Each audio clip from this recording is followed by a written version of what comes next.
Hello there, welcome to my views and news. Three news stories. Firstly, viewers, over a dozen people have been killed allegedly by Ethiopian military in a revenge attack in the Amhara region. Most of the massacres in Ethiopia, which happened in the past, which are happening now, are basically revenge attacks. What happened? Secondly, viewers, Amnesty International, Human Rights Watch, CPJ, Committee for the Protection of Journalists, and several other organizations have issued statements in the last 2 days condemning the crackdown on civil society, on human rights organizations in Ethiopia.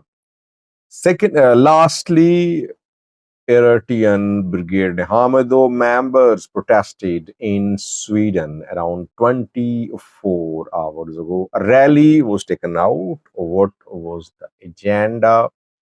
What was the purpose behind the holding of this rally, which was taken out in front of Swedish local government buildings and Swedish parliament? Firstly, viewers, Amhara region of Ethiopia, where a conflict has been ongoing since last year, an internal conflict fighting between Fano fighters and Fano militia members and Ethiopian military. Civilians dying as well in crossfire, in attacks, direct attacks too. Some are being killed. They're being suspected. They're suspected of having links with the government or the Fano fighters. Fano groups are resorting to ambush and assassination tactics to cripple the Ethiopian National Defense Force. And whenever Ethiopian National Defense Force suffers losses, material losses, human losses in a face-off with Fano fighters, generally they take action against those who gave shelter to Fano or who allegedly gave shelter to Fano, who allegedly supported Fano. And those who are targeted by the military are mostly civilians. We saw that in Meravi too. I did a video on that a few months ago where after Fano and military fought in Meravi, the military then took action against people of Meravi city. Military accused them of supporting Fano. The Fano fighters had retreated from the city, but military then killed people on the streets of Meravi city. Same happened.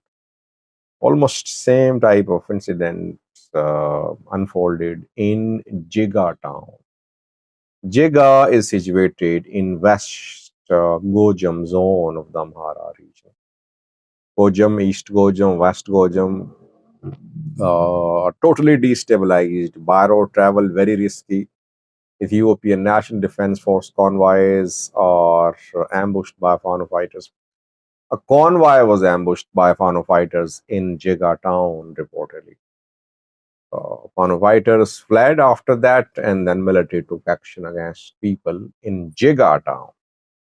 People were dragged out of a hotel in Jiga, Go Hotel, and they were killed in broad daylight. People who were there, close to the place of ambush on military by Fano fighters, they were detained, they were tortured, they were killed. More than 12 deaths are being confirmed, and those who were killed are from all walks of life.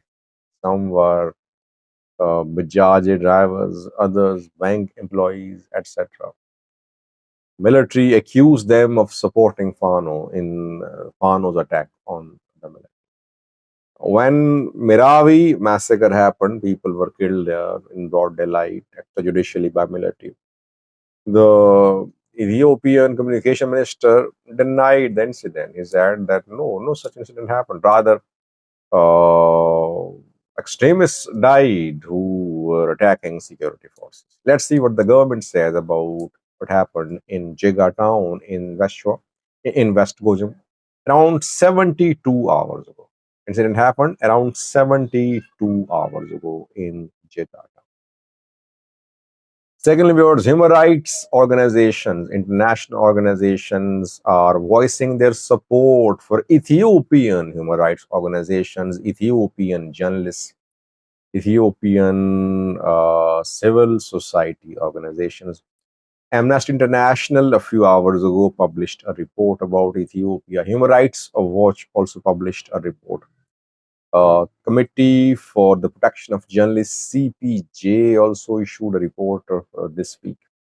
These organizations say that Ethiopian government is conducting a crackdown on journalists, on activists, on critics, on human rights organization workers.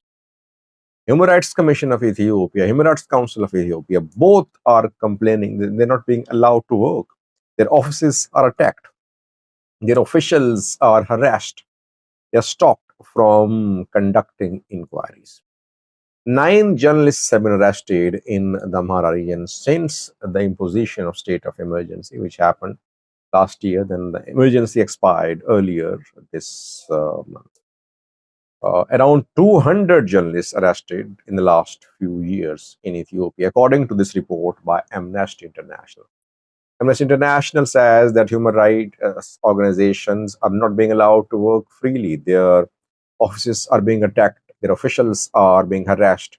And government is basically launching a crackdown on those who are just monitoring the human rights situation in Ethiopia. That's why government should allow these organizations to work freely. This is what Amnesty and Human Rights Watch are saying. Just this week, we heard from UN Human Rights Council too, which published a report saying that the last 1 year or so, more than 500 human rights violations have been committed in Ethiopia.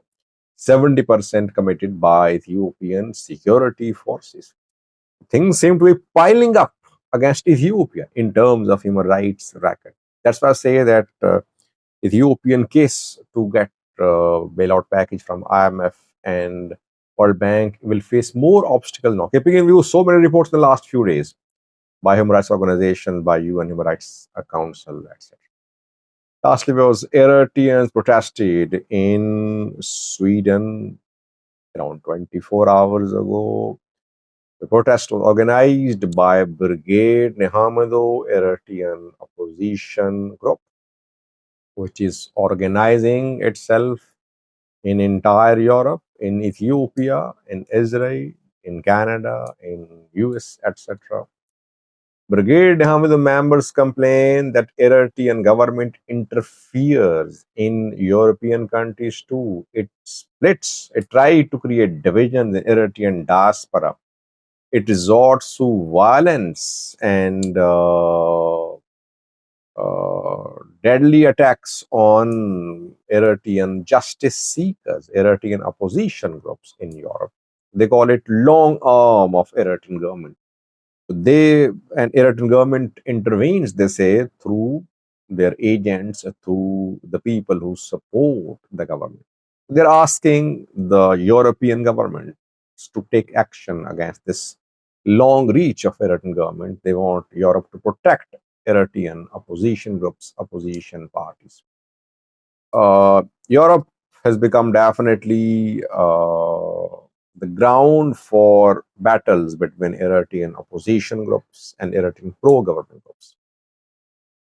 What will happen now? Will Europe, disgruntled with the violence on its streets, take strong action against Eritrean communities? Will it deport Eritreans? Will it just deny entry to new Eritreans? Or will it take action against one of the two groups? The pro-government groups demand action against Brigade Nehamado. They say Brigade Nehamado is a terrorist entity. It is conducting terrorist activities, violent activities. Brigade Nehamado people say their people are dying. Eritrean government is using its agents to kill, to silence opposition organizations and groups in Europe. So what will Europe do? We